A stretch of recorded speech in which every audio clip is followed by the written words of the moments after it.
Okay, so first off, I want to thank you so much for taking time out of your day to sit down and talk with me.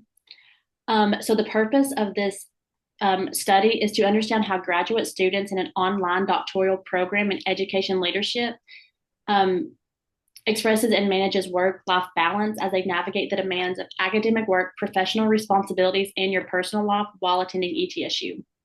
So first off, like we already talked about, this is being recorded, and you're good with that. I do have to. Absolutely. Okay, fantastic. I do have to turn this into my professor, so I cannot guarantee confidentiality with that just because I do have to turn that in. So I wanted to make you fully aware of that as well and make sure you're good with that. No problem. Okay. This interview is voluntary, so you may skip questions or just choose to stop the interview process at any time. So Sure. the first question is just tell me a little bit about yourself.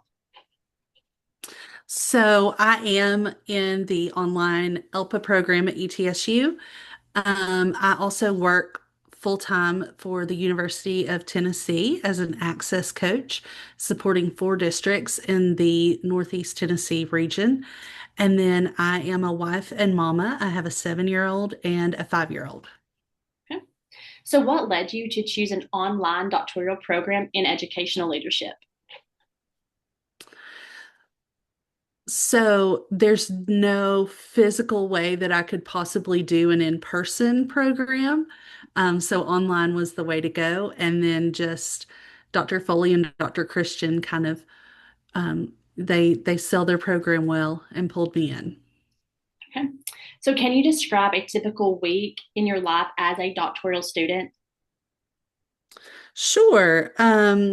Usually weekends are when I get most of the schoolwork done. But at this point, I have been in school. Let's see, I did my master's in 21 and 22, I think, maybe 20. I don't know. I've been in school for a long time. My little one doesn't know. I don't think either one of them know a time when mom hasn't been in school. So they're real good when I say, hey, mama's got to go do schoolwork. They know the drill, and I try to do it in spurts, like maybe an hour here and an hour there, so that, we still get quality time together. Um, and then I try to use as much of my work as I can in my schoolwork. And I also try to use lunch breaks to take care of things. Okay. Can you tell me a story about a time when balancing your academic, professional, and personal responsibilities felt extremely difficult for you? Yes, I can. Thinking back to the administrative licensure courses with the internship work and the 540 hours and trying to meet all of those requirements while still being here for my children and still, you know, helping around the house. I'm with my husband. I'm very, very lucky that he helps so much and shoulders a lot of that, but I still like to be here and contribute.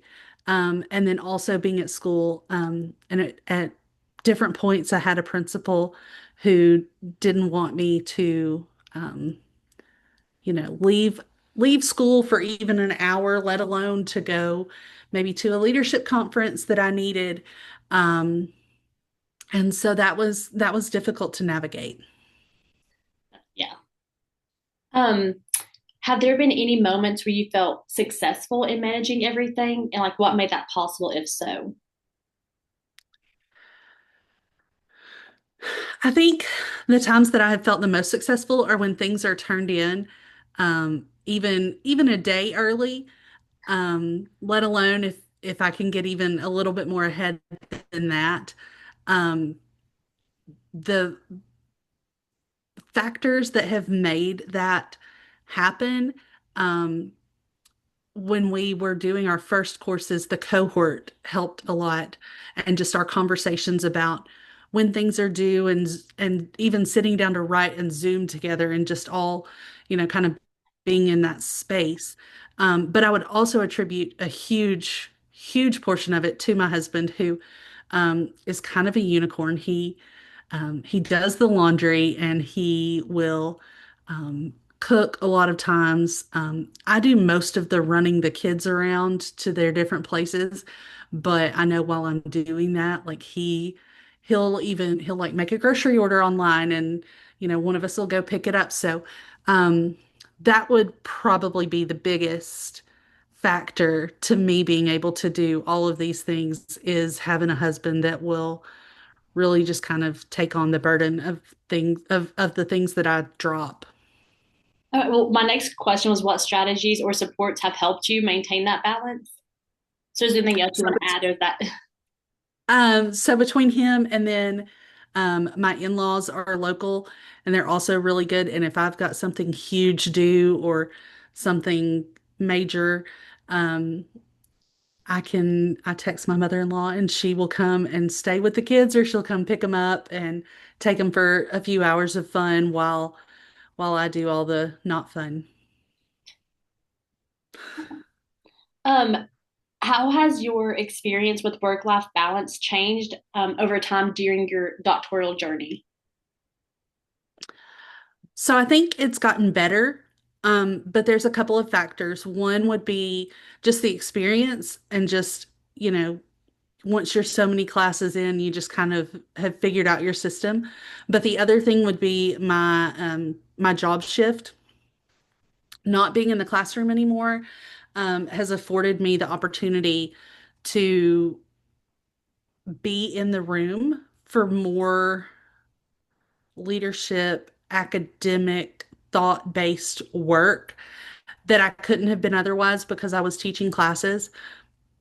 And so shifting into the coaching role, I've really been able um, to find ways to take my work and implement it into what we're doing in class. Okay. How do you think being in an online doctoral program has shaped your experience with balance, like positively or negatively? So I'll be honest, and I wish I could say, like, oh, it's been so awful.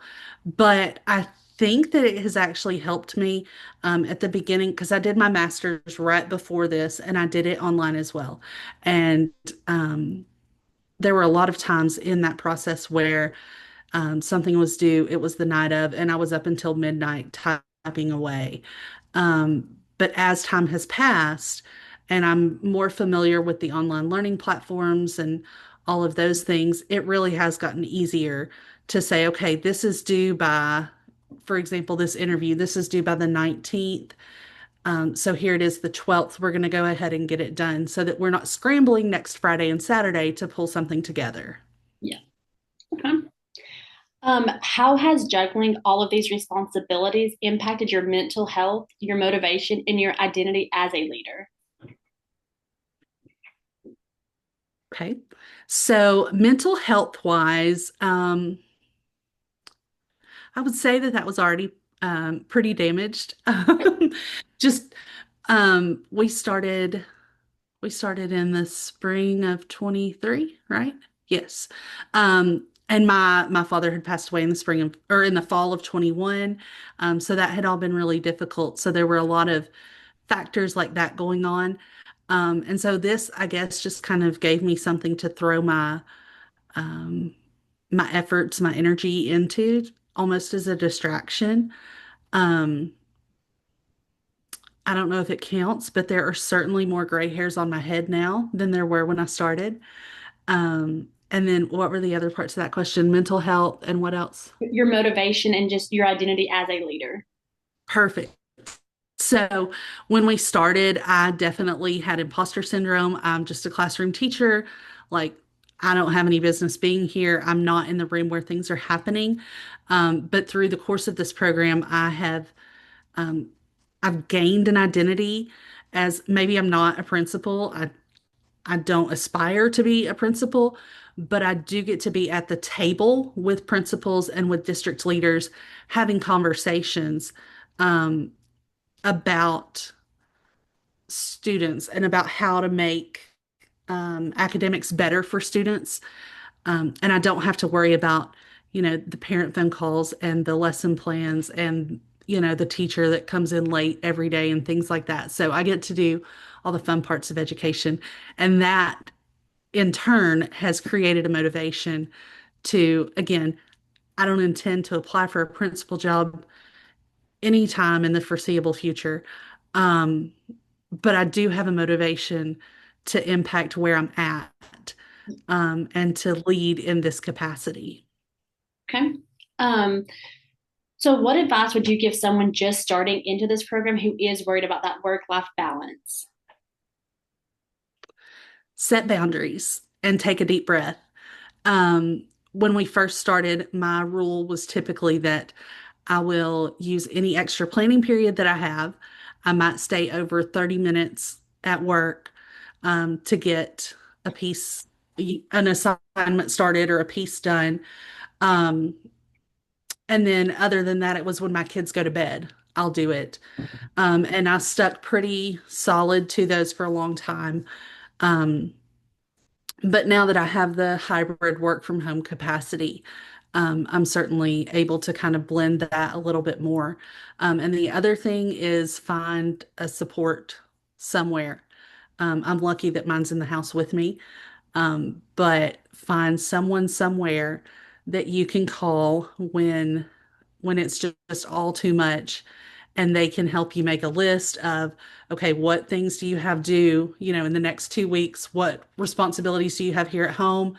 What do you have at work? And let's delineate all of this and kind of help you navigate what to do when. Is there anything else you would like to share about your experience that I haven't covered yet? Um, I think that I would just say that it is not all rosy, that I have found ways to balance it, and I am by no means perfect at it. And if I had it to do over again, I'd probably do it differently, than I did this time. But um, I hope that it'll be worth it in the end.